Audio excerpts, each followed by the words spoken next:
Hello everyone and welcome back to another gaming video. Today I'm going to be giving my first impressions of Baldur's Gate 3. This game is in early access right now. I'm going to be showing you the character creation, and then I'm going to flip the camera on and I'm going to give my thoughts on the actual game. So this is your character creation screen here.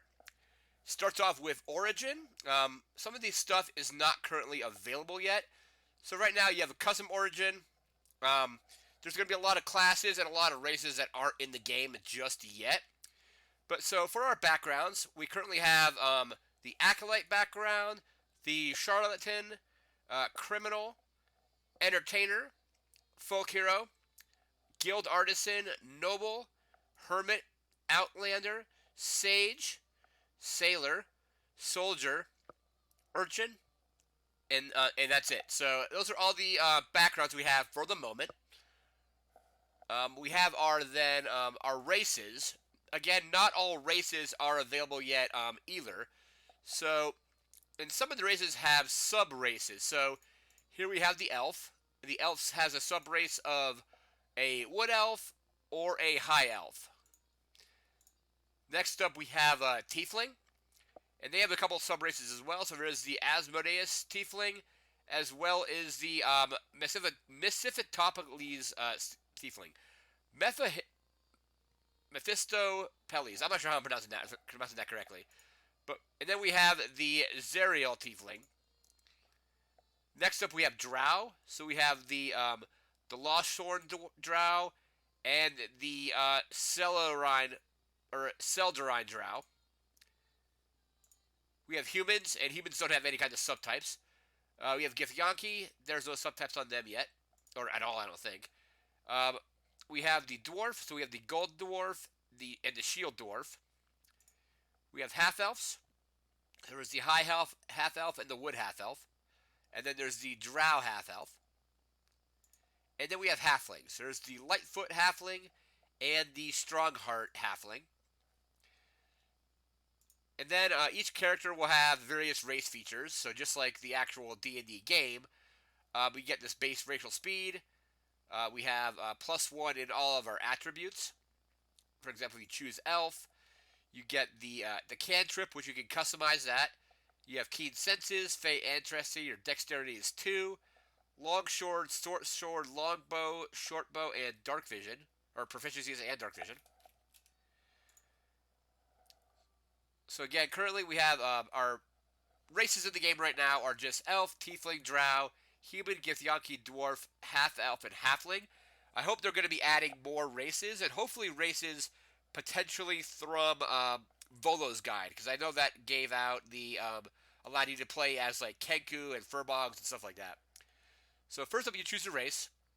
There's your appearance, which is fairly customizable. So you have different voice options, different skin colors, eye colors, hairstyles, tattoo styles, and makeup and all that. And after that, you have your class. So not currently every class is in the game, but right now there is Cleric, and the Cleric has the Life Domain and the Light Domain and the Trickery Domain to choose from. There is the Fighter. So currently these are your Fighter attributes. We have the Ranger, which has these favored enemies and these other bonuses. So you can click on these and turn them on or off. There is Rogue. This is what I'm currently playing the game through as. I am playing it just as a Rogue currently. There is Warlock. So there is the Fiend subclass as well as the Great Old One. And Wizard. So Wizard has these various spells. You can customize your spells, of course. And various actions. Let's go create a fighter.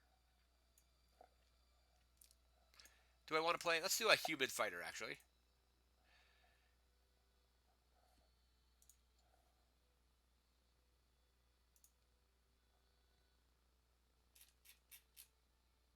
And then you have various hair options.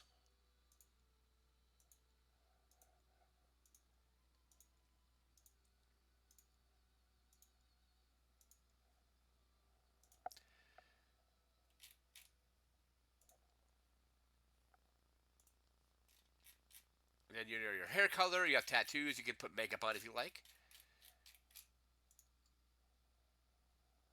And then currently, as your actions, you have Second Wind. And then you have your skills. So basically, you get proficiency in 2 different skills. And you obviously choose. Looking, it has athletics and intimidation are what's on right now. But let's say I want survival and perception. Or insight. There we go. Athletics, perception, perception to survival, and so on. And then you have your abilities. So currently we have a +3 in strength, a +2 in dexterity, a +2 in constitution, a +0 in intelligence, a +1 in wisdom, and a -1 in charisma. You can adjust these. Some of these looks like they cannot be adjusted until you get more stats. So let's say I want a +1. Can do that. Strength is usually pretty important, so is dexterity. So I have 1 point remaining. I can put that into charisma and get a +0 there. Looks like they currently don't allow you to roll your stats. It kind of just gives you a decent build for whatever class you choose. And then you have your scores over here and your modifiers over here. Or you can click on use recommended, and then that gives you a recommendation, but you can also adjust them manually. So we'll go with that, for example. So that is a little bit about the character customization and the playable races and the playable classes. Again, the game is in early access, so hopefully we'll be getting more of the classes and races. Hopefully everything from the player's handbook, and then possibly things from for more races, stuff from Volo's guide, and maybe things from Xanthar's guide as well. At least I'm hopeful for that. And I know there's like like for example the Swashbuckler, which is a rogue that I actually play in real life, is from the Sword Coast guide. So hopefully some of those other subclasses will show up as the game goes along further in development. But the customization is pretty nice. And that is going to do for this part of the video. I'm going to flip the camera on, and then I'm going to talk about the other stuff in the game, and we'll be right back with that. Alright, and we are now back. As you can see in the earlier part of this video, I showed you the current available races and classes, the customization options for choosing your background, choosing what your character looks like, and then the attributes where you can either take their recommended build for whatever class you choose, or you can manually adjust those scores yourself. Like I mentioned, I kind of want them to at some point maybe add in the option to roll for your character, or it's like normally you roll a handful of d6s, usually 4 d6s. You choose the highest 3 values in those rolls, and you would take the lowest one away, and then you do that. Then you add those up, and the that becomes one of your attributes, and then your ability score is derived from that. But like for example, if you roll a 6, a 3, a 3, and a 1, you add those all up. So you add 6 plus 3 plus 3, which is 12. You then take away the 1 that doesn't get added in, and that is your attribute. And then basically there's a little table in the player's handbook that'll tell you if it's this. You basically, I think it's like you subtract 10 and divide by 2 or something like that. Or it's, how is it? So it would be 12 minus 10, which is 2. So yeah, I don't know the exact math on that, but basically there's a table in the player's handbook that'll let you do that. So hopefully, once the game progresses through the early access, we'll be able to actually roll for our stats at some point. Or there is also, I think, like there is a set of values that you can use. So if you don't want to roll, there's like a certain number of values that are basically just in the player's handbook. They're pre-generated. Basically, you just take those values and you plug them into whatever attribute you want, and then you derive your scores. So hopefully at some point we'll be able to roll for stats. That will be cool. The story, I've basically been playing the game for I'm about 7 hours in right now. I've restarted the game once because I kept dying in the beginning chapter. The game is actually fairly punishing as far as like combat goes, so I ended up just restarting the game, and I think I made a couple choices that I ended up not liking, and I was only maybe like an hour, maybe 45 minutes, maybe 45 minutes to an hour into the game, so I just restarted it. I'm currently playing as a human rogue, level 2 at the moment. Um, but the story seems pretty interesting so far. This is again early access, so you're only getting a portion of that story, but it's going to be basically a larger campaign once the game is complete. They're expecting the game to be completely done, hopefully, in like a year from now. The game's been out for a couple weeks, but I think they expect in a year the game will be in like its final form. And then I imagine there'll be DLC, maybe additional like campaigns, possibly, and various expansions and stuff like that to maybe add additional content. Again, I'm hoping to get all the stuff out of at least all the player's handbook stuff. But I would really, like I mentioned earlier, want stuff out of Xanthar's Guide, Volo's Guide. I know we're coming out with a new book in November, which is Tasha's Cauldron of Everything, which is another kind of book with some more class customization options. So hopefully we'll get some of that content in Baldur's Gate 3 as well. I think I'm liking it more than the first two Baldur's Gates. I played those a while ago, and I really didn't like the weird kind of combat system where it would pause and you would basically like assign your actions and stuff like that. This is based, and that was based on the third edition of D&D, or 3.5 possibly, and this is based on fifth edition, which is I think more streamlined. So I've only played fifth edition, so I don't like I basically going into the original two Baldur's Gate games. I didn't really have a knowledge of actually what was going on mechanically, but now that I've actually played the fifth edition, which is what Baldur's Gate 3 is using as its rule set, I think I'm a little bit better at it, and I'm definitely more used to that rule set. So that is a huge plus. If you're into 5e, this is going to be you'd probably be kind of like right at home with this game. There is, a bunch of different NPCs that you can interact with. There's also a bunch of other characters that you can recruit to your party. I think you can have up to four characters in your party, including yourself, so three other characters. So far, I've met the Githyanki fighter, the the elf rogue. Who else is there? The human. I think it's a human wizard, and the half elf cleric.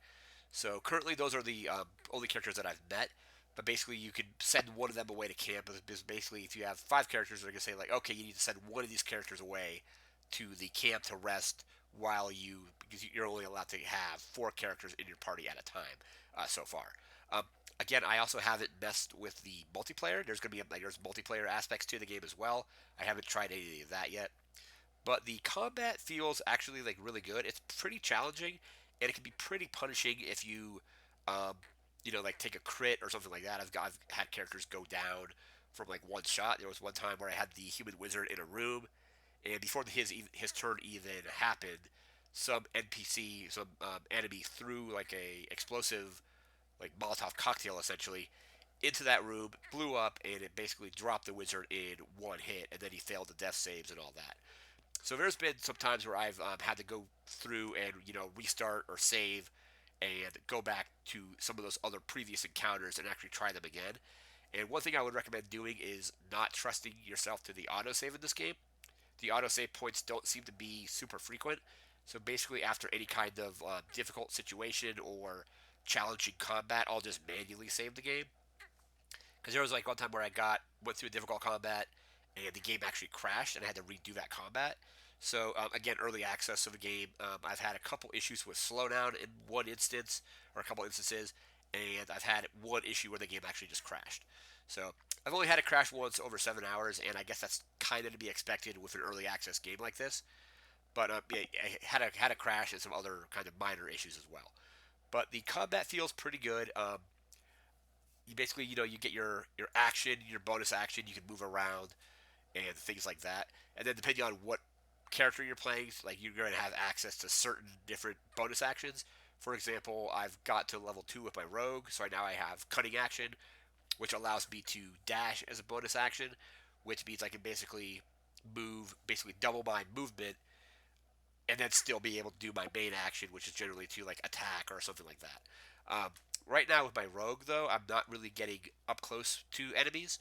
The rogue is usually pretty sneaky and he can kind of sneak behind stuff and get sneak attack and all that. Um, right now with my two rogues, because I have two rogues in my party, I have the elf rogue and then my human rogue. I'm actually more or less just keeping them out of combat and having them pick enemies apart with their bows and arrows, with their ranged attacks. So I believe it's probably under the hood, but it's running on a grid system, I would imagine. So D&D 5e, I think like I think Pathfinder does the same thing, where it's a basically 1 inch squares on your map, and each square is representative of 5 feet. So basically, if you have like a 30-foot movement speed, you can move, like 6 squares. You can move diagonal, you can move like forward, backward, and so on. I do hope at some point they allow an option to turn the grid on so I can actually see it, because I've noticed I've been hit with a few attacks of opportunity by enemies because I had accidentally kind of walked out of their zone. So if you stick around the enemy, you generally don't get hit with an opportunity attack if you're like basically like directly in front of them or to the side of them. But as soon as you step out of that range, they have the opportunity to turn around and kind of attack you. So without that grid, I think I ended up stepping out of like the range of it, like something. I think probably like moved 10 feet instead of 5, and then was getting hit with these opportunity attacks. So having a grid that you could basically kind of like overlay on the map would be cool, so you can actually move exactly where you want to move to and not get hit with these attacks, or move to just the range that you want to be at for certain spells. Because certain spells are going to be effective at certain ranges, and some spells in D&D will have like let's say you have a spell that says it can go up to 50 feet. And then there's some spells that will have like an area of effect, like a cone or like a cone or a square kind of area where the spell will actually be going on. So it would be nice to have a grid to actually see where those kind of things are going to go. Right now there's no grid, but hopefully that's something that they can enable and have you be able to turn it on. There's also basically all of your skill checks. So there's going to be skill checks like you would have in D&D. So there's been times where I've had my rogue try to, deceive somebody or persuade somebody, and when you do that, those are usually done in dialogue options. So basically, you have your normal dialogue options. Some of them will just kind of get you more information. But if you want to do anything like persuade them or like deceive them and stuff like that, or like investigate something, you'll do a skill check, and basically it'll bring up a d20 on the screen. It'll tell you basically like what the difficulty is going to be, and then you click it to roll it, and then it'll either succeed or fail depending on what your bonuses are to that roll. I think there was like one time I was trying to persuade somebody to do something, and I had like a +3 to persuasion, and was able to actually persuade them to do what I wanted, which was pretty good. Again, I'm about 7 hours into the game. I've run into, like I said earlier, run into a few technical issues with crashes and some slowdown, but overall, I'm really enjoying the game. The story seems interesting, the combat seems good, and then there's just going to be more and more content coming out for it over like the next year or so until the game is done. Again, it's early access right now, but I'm really enjoying Baldur's Gate 3. If you liked the original two games, you might like this one. If you like Dungeons and Dragons in the current edition, which is 5th edition, you'll probably really like it. If you're coming at this game from the original two Baldur's Gate games, it might be. I think you're still going to like it, but it's going to be a little bit different from those games, especially as far as like the turn order and combat goes and stuff like that. And then also the rule set in those games is completely different than what we were playing now. Those games were based on like the 3rd edition or potentially 3.5, while this game is based on the 5th edition. So if you're into 5th edition, you'll probably really like it. If you're more into the 3rd edition, you might like the other two older Baldur's Gate games more, which are still really good games. They're available. I believe they've been remastered now on other like multiple, I think, devices. I think I had them both on Steam. But I picked up Baldur's Gate 3 on Steam maybe a few days ago. Again, 7 hours into the game so far, so I've kind of barely scratched the surface of what is in this game. And again, I'm currently playing as a rogue, but there's other classes that will join your party. So I've done some stuff with the cleric because you basically will be playing as them as well. So I've done some stuff with the cleric. I haven't really used the wizard yet because, like I said earlier, I tried to use the wizard in combat, and then the wizard, in both instances where I basically restarted that encounter, the wizard basically got defeated before he even went. So I haven't really done anything with the wizard, but I've tried with the fighter, the Githyanki fighter. I've used the again the half elf paladin, and then my human rogue as well as the elf rogue that you beat earlier in the game as well. So that's gonna do it for this video. Again, highly recommend Baldur's Gate 3 if you're into Dungeons and Dragons and you want a game that kind of runs on like a PC game that kind of runs on those rules. Again, it's in early access, so there's going to be some technical issues. There's going to be features that currently aren't in the game, which I'm hoping that they add through throughout the development. But that's going to do it for this video. Remember to like, comment, share, and subscribe, and we'll see you next time. Thanks again for watching, and take care.